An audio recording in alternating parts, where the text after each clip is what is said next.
This is the FunCreCol Tough Resin. So this was sent to me for free to review. If you wanted to purchase it, it would cost you about $37 to $40. So this is their 102 Toughness resin, and this is in color gray. So this resin is designed to be tough and flexible, to be used for things that you don't want to snap. So I could see this being useful for phone cases or things you want to flex, like a toy, or snaps that have moving parts in them.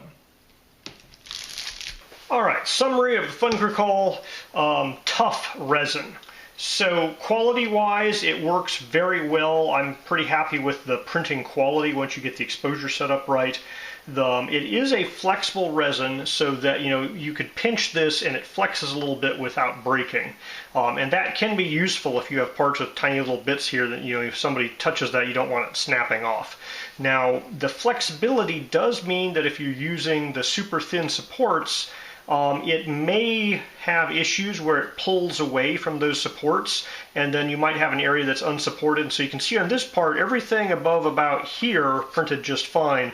Right there, I had a little bit of an issue where things were moving around as it was going up and down in the printing vat, and so a little bit of this front edge got messed up there. And for the most part, that doesn't occur except for specific prints where you're using super thin super thin supports. This guy printed just fine, this guy printed just fine. I printed 12 of these guys and 10 of the 12 printed just fine. But that's something to be aware of if you have an area with a small area where it starts off really small and then gets bigger and bigger.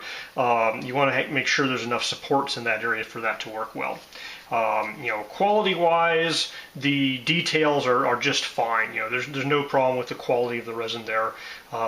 Strength-wise, it's definitely flexible, and that gives it more resilience to snapping and breaking.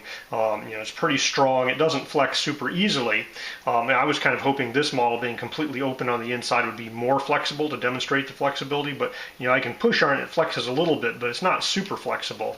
But it's flexible enough that you can twist things and move them without immediately shattering them. Now, the only real downside here is that as a gray resin, the exposure time takes a little bit longer, and so your prints take a little bit longer. The cost is higher than the generic 101 resin, their standard resin. So you're paying kind of the premium resin cost for kind of the more specialized resin here. So the cost and the printing time are your kind of downsides for this resin. So they got them sealed in these pretty heavy-duty plastic shipping bags, so I'm not too worried that they're going to leak in shipping, because this thing, I needed the scissors to get open.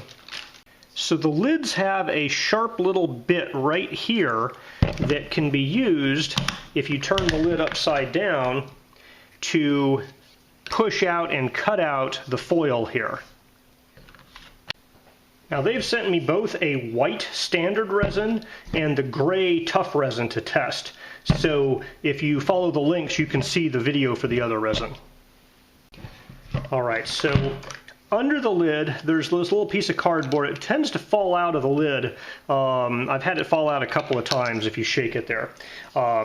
So because I have this sealed, I'm going to tighten this down and shake it up before I break that seal, because I think that's going to be the absolute best seal that I'm going to get on this guy. So I just want to make sure it's fully mixed before I start using it, and it's easier for me to do that when I know that sealed aluminum foil is on top of it. Okay, now we're going to try out their little stabby knife thing. So I'm pushing it down and twisting all the way around. I heard a clicky noise there. Alright, it's kind of pushed through a little bit, but it hasn't fully gone through. So it's definitely started. There's holes there, but it hasn't fallen in. So I think I'm going to finish this off with a regular knife. Alright, I can smell resin. Currently the odor isn't super objectionable. We'll see what happens when I put it out into a vat and it has a lot of surface area.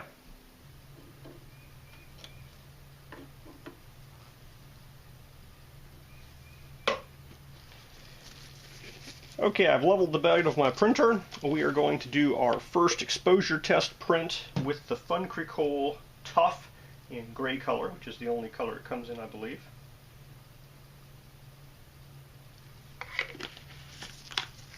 And I have started off with my exposure times being 1 second longer than the maximum recommended for my particular printer, because I've found with lots of other resins that I need longer exposure time.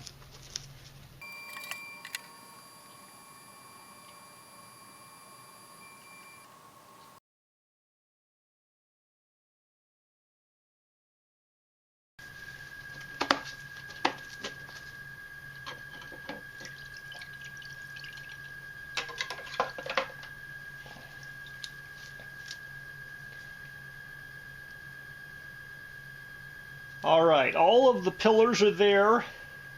The tiny holes are here, so I think the exposure settings are correct. It's slightly tilted on this edge here. All of the supports are connected except for the ones at the very front here, but it did print correctly.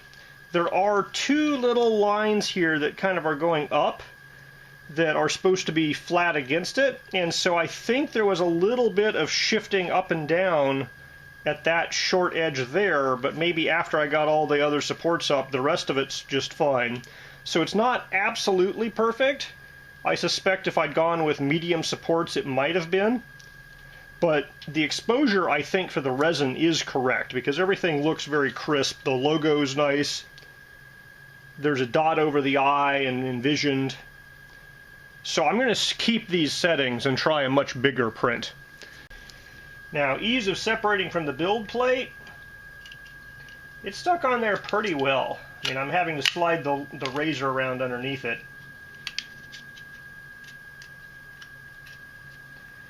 Yeah, it's definitely not just popping off, so it is well stuck. I think I used 80 seconds instead of the recommended 60 seconds. Odor isn't bad. You're definitely going to want to have a window crack for ventilation. I think, the IPA smells worse than the resin, all in all. But, it does have an odor, but it's not horrible. I've smelled much worse. So my first test print went well enough that I'm going to go for an 11-hour print. This is a print called the Fishnet Woman. It has lots of open areas, and I think it's going to benefit from being kind of a flexible, tough print. So we're going to try it out. It's going to take me 11 hours, partially because of the orientation I put it in, because I wanted to kind of minimize supports a little bit, because I didn't want to be pulling out a whole bunch of supports from the inside. You'll see what I mean when I'm done with it. But it will take me 11 hours to get going. Exposure settings, they recommended. I just added 1 second to it, as I do with most new resins, and it worked perfectly fine. Now, I'm using the thin supports here, and so just pulling with my thumb, they're starting to pop off. I can hear each one go as I go. There's a pretty good density of supports under here, and it's a big flat area. I don't want to break it or anything, so I'm going to be taking a razor knife and kind of pushing that in, and that just kind of pops them off real easy here. You can hear them all click, click, click, click, click, click, click as they go down. I could have done that by hand, I believe. So the support structure looks good. It has little crisscrosses connecting them. You can kind of see the crisscrosses back and forth. It's right here at the bottom where it pulled off those tiny little ones, but all the others looked like they were connected and hooked up well. So this guy here has, you can see where everything worked fine. Then right here, things got a little wonky when it's first starting out. But yeah, quality-wise, that looks good. Let me try the toughness. This is supposed to be flexible and tough, so I'm bending that a lot.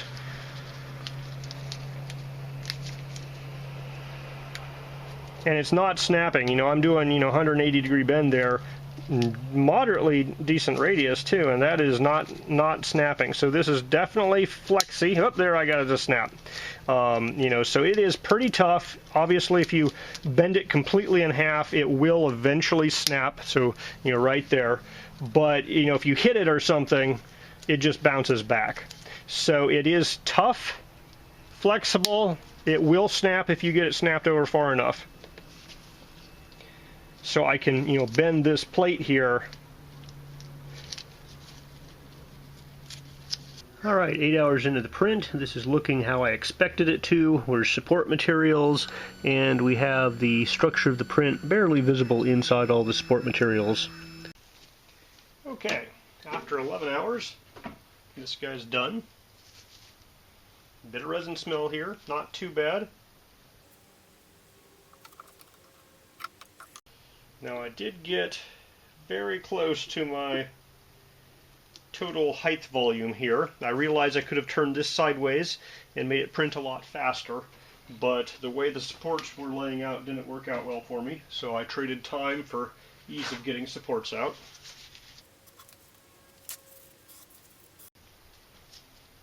But it printed well with no real issues that I can see here. After I get the support material off, I'll be able to tell you for sure how well it worked.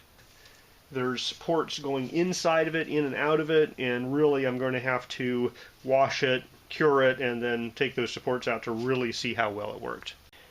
I'm pretty happy with how that came out, even though you can see here the slicer put some kind of weird supports that go up really tall and in. They did connect to where they're supposed to connect to, and they're holding on to it. All the rest of the supports work pretty well. There's supports inside as well. I'll have to pull out with probably tweezers. Alright, ease of separation from the build plate. I used 80 seconds here, which is significantly above the recommended 60 seconds, just because I believe in turning up that exposure a bit. My machine might be a little bit underpowered. So it is definitely attached, so I'm having to go all the way around with the razor knife. And now I'm going to even grab the plastic knife here, and of course I drop it on the floor. Right, no major damage I can see. We're going to rinse again and then cure. Now that compressed air blast did separate a couple of these tiny little support structures, so you have to be careful with that, but the main figure is a little bit thicker than those light supports. So now it's time to cure.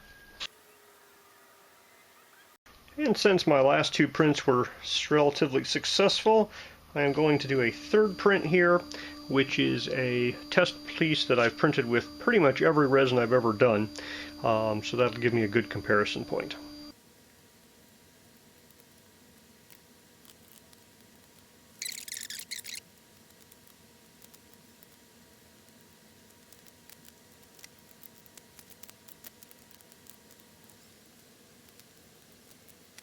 Now I have here a large number of supports that chose to go through these two little holes, and they're supporting things on the inside here on this back shoulder. So I'm going to be trying to disconnect the top bits from inside so that I can pull them out through the bottom. And this is where my tweezers are necessary.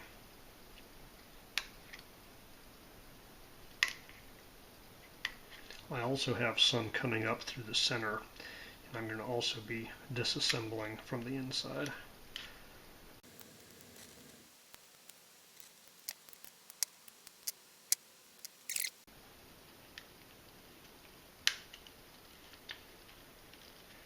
The flexible nature is kind of nice because you can pull something like that out through a smaller hole.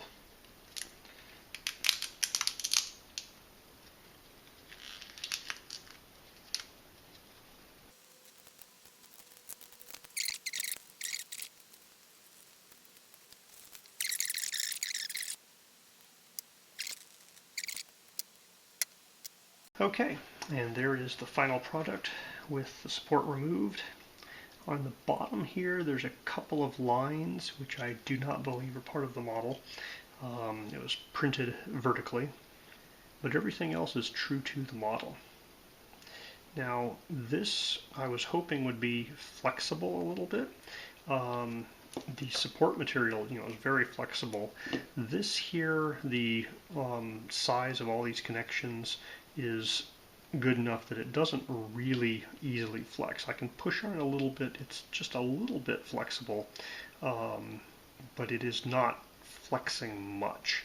So that some of that's because it's kind of like corrugated cardboard. The shape gives it a lot of internal strength, even though these little pieces aren't terribly strong all by themselves. So I don't think it's going to demonstrate like a flexing ball behavior. I think if I printed a ball in this type of fishnet, it would be a little more flexy than this because it has lots of ups and downs and curves. It gives it various strength in different directions. So I really think actually these long, thin, beam-like support structures are a really good example of the the toughness here, is that you can bend these and they will eventually break. If you flex them back and forth especially, it will eventually break, but they are relatively tough in that they're not super brittle. Like these guys here, you can bend them back and forth and they're not breaking.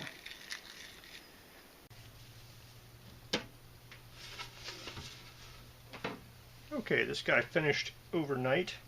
I still have a large amount of resin on the top of my build plate here because I put too much resin in my vat.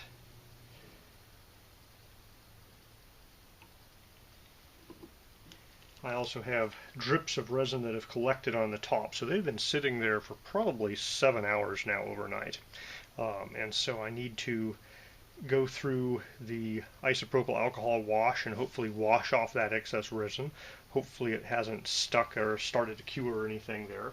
I also have resin stuck in between the lines on all these fine lines. These are Batinov focusing masks.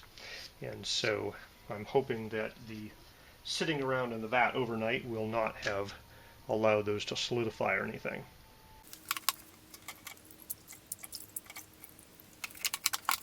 Alright, 3 minutes and the isopropyl alcohol has removed all those drips and runs. I'm going to blow it out with some compressed air and then take it off the build plate. Alright, so each of these guys has their own little base, but they're tenuously connected to the one next to it with some support structure. So sometimes they will all come off as a single piece, and sometimes they'll separate off into a couple of different pieces.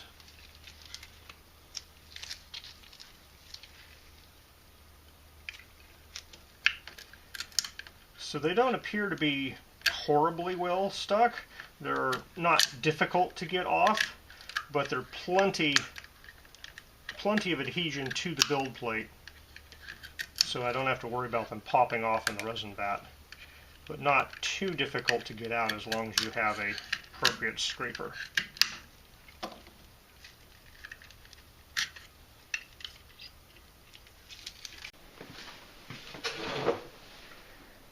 So these guys have been in the cure machine for 20 minutes. You can see that super tiny support structure there just kind of peels off super easy. This stuff here is very bendable and flexible. If I pull this guy off, it just snaps and pops off. And so that came off very nicely. This is quite flexible when it's small. It's very flexible. And when it gets thicker like this on the bottom of the build plate, it will snap eventually if you bend it enough.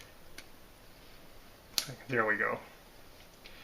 But removing this from the thin supports here is, very nice. It just pops right off.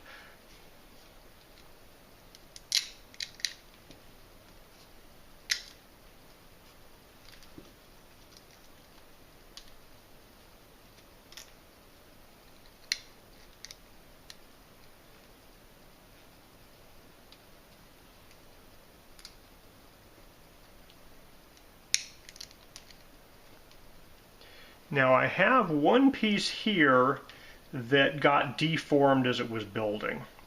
That's the first one. Nope, that's not the first one. There's another one I hadn't noticed before.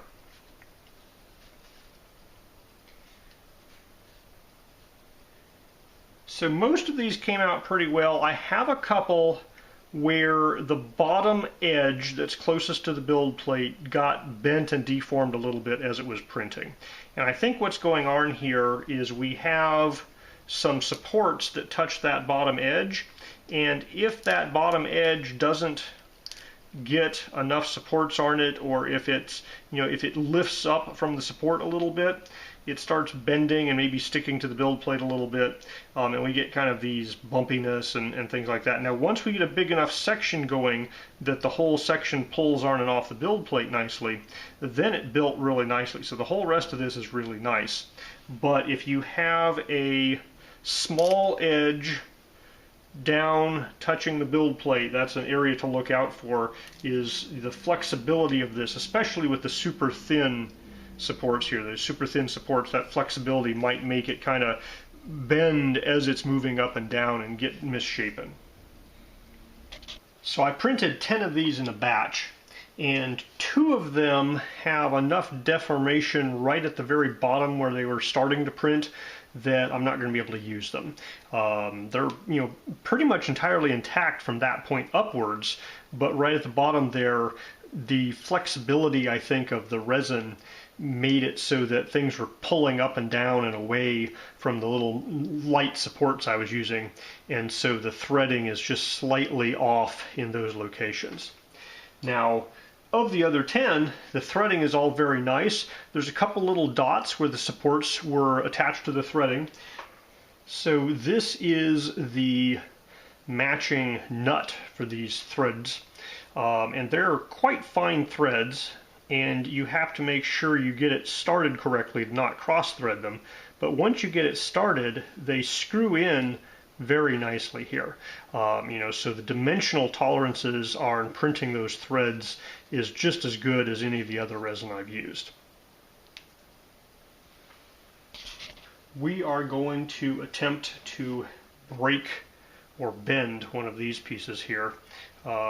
First I'm going to push and pull, and so you can see I was able to bend it there over. Let me go the other direction. So I'm bending it, but it pops back into place. And I am not able to snap this with my fingers. I'm leaving pretty good marks on my fingers there. I did bend it enough so that it's not fully snapping back into place, at least not without me pushing it back in.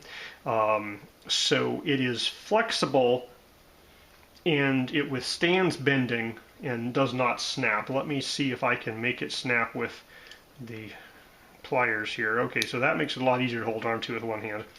You can see I'm bending it there. I heard a couple of little snaps of these, some of these little inner pieces snapped there because I'm able to get a tight bend over the pliers there.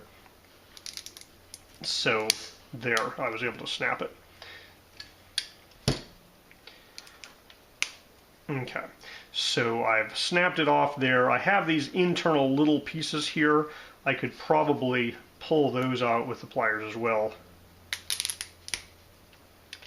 like that. But it's pretty tough, and it took a lot of bending before it went to snap.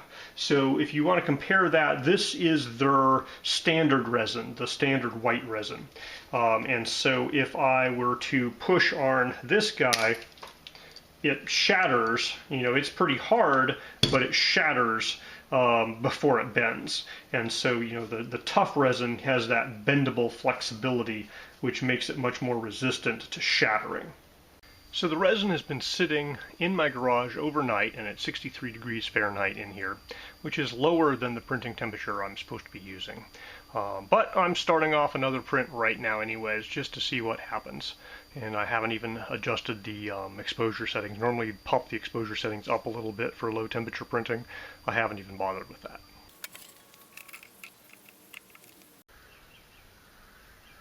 Alright, looks like that guy printed just fine, despite it being 65 degrees in here instead of 70. Let's rinse it off and see what it looks like when it's done rinsing. Alright, I want to get a feel for how this pours out of a vat.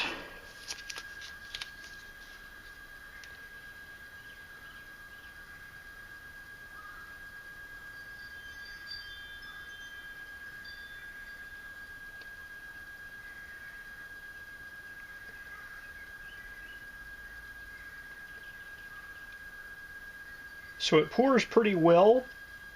It is still leaving a film up on the PEF film here. It is kind of sticky enough to kind of stay adhered to it. It's not fully coming off.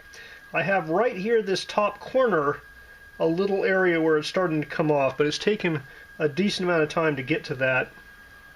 We'll see if that expands over time as I hold this up.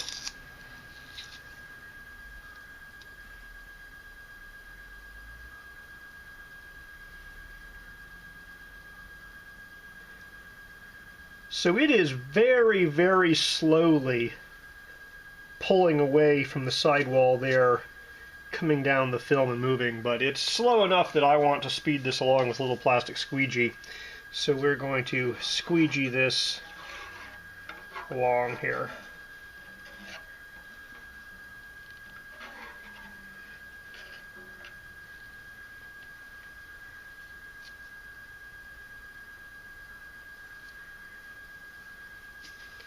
So it's not as thick and sticky as some resins I've worked with, but it's also not as easy to pour out as the standard version of the FunCreCol resin.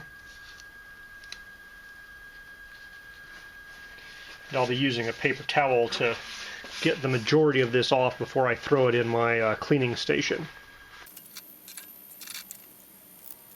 Alright, this guy's looking pretty nice here after an initial cleaning in the IPA.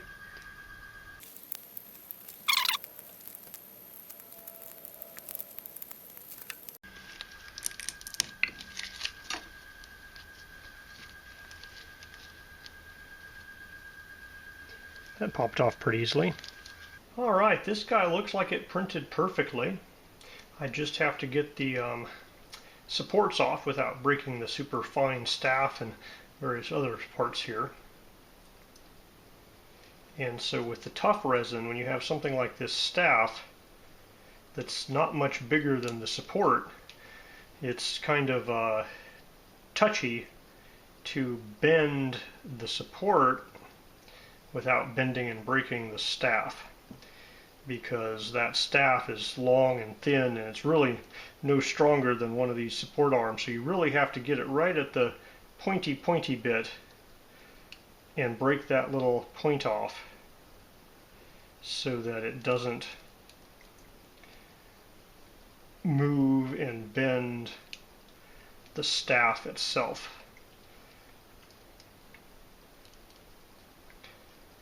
And this is only an issue with the parts that are very flimsy. Now on the plus side, once you free the flimsy parts, those parts are also very flexible and hard to break. So if you were to drop this on the floor, for example, the staff wouldn't break, it would just bend slightly.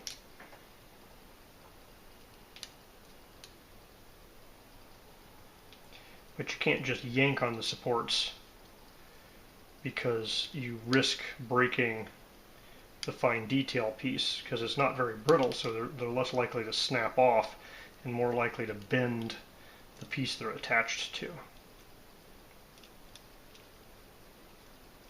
Now once you get a whole set of supports off of the piece it's supporting, you can break it off at that point from the base.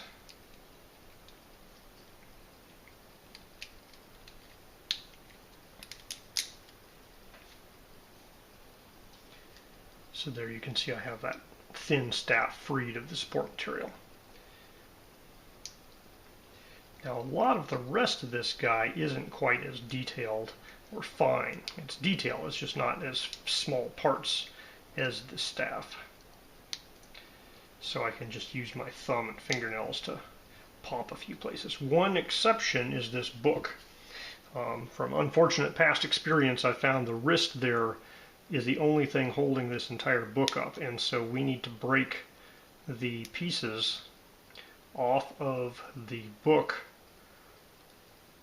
very gently so the hand and wrist don't break.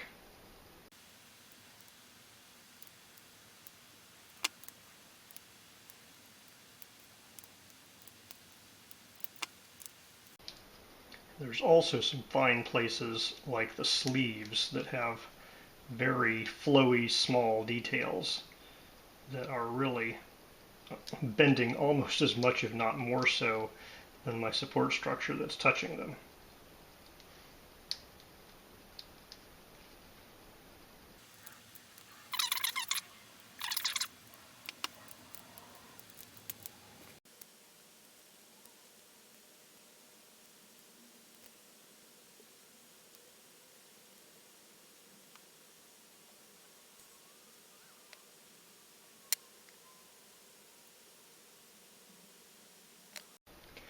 Okay, it took a lot of work to get all of the support structure off of this guy without snapping or breaking any of the small little parts. If I was painting this with a non-flexible, like a brittle resin, a lot of those support structures you could have snapped more easily off because the support structures would just kind of snap and break off, whereas here I kind of had to wiggle and twist to get them to break. Now, once I have it off, I feel a lot more confident that if I drop this guy on the floor, I'm not going to be breaking pieces off of it. So there's trade-offs in that it might be a little harder to remove the support, but your figure is going to be a little tougher and more resilient if it gets bumped or bounced. You know, I'm not worried about touching these things because I know it'll just bend a little bit instead of snapping off. So I've printed this guy with lots of different resins, and I'm going to say the print quality here is at least as good, if not slightly better, than other resins I've printed it with. So especially on the back of the cape here, the detail looks a little more detailed. It might just be that the gray shows off the texture a little better than the white. I'm very happy with the print quality of this, and so if you're looking to have some resin with a little bit of flexibility to make your print a little more resilient, I think this is a good choice. Alright, summary of the FunCreCol Tough Resin. So quality-wise, it works very well. I'm pretty happy with the printing quality once you get the exposure set up right. It is a flexible resin, so that you could pinch this and it flexes a little bit without breaking, and that can be useful if you have parts with tiny little bits here that if somebody touches that, you don't want it snapping off. Now, the flexibility does mean that if you're using the super thin supports, it may have issues where it pulls away from those supports, and then you might have an area that's unsupported. So you can see on this part, everything above about here printed just fine. Right there, I had a little bit of an issue where things were moving around as it was going up and down in the printing vat, and so a little bit of this front edge got messed up there. And for the most part, that doesn't occur except for specific prints where you're using super thin super thin supports. This guy printed just fine, this guy printed just fine. I printed 12 of these guys and 10 of the 12 printed just fine. But that's something to be aware of if you have an area with a small area where it starts off really small and then gets bigger and bigger. You want to make sure there's enough supports in that area for that to work well. Quality-wise, the details are just fine. There's no problem with the quality of the resin there. Strength-wise, it's definitely flexible, and that gives it more resilience to snapping and breaking. It's pretty strong. It doesn't flex super easily. And I was kind of hoping this model, being completely open on the inside, would be more flexible to demonstrate the flexibility. But I can push on it; it flexes a little bit, but it's not super flexible. But it's flexible enough that you can twist things and move them without immediately shattering them. Now, the only real downside here is that as a gray resin, the exposure time takes a little bit longer, and so your prints take a little bit longer. The cost is higher than the generic 101 resin, their standard resin. So you're paying kind of the premium resin cost for kind of the more specialized resin here. So the cost and the printing time are your kind of downsides for this resin.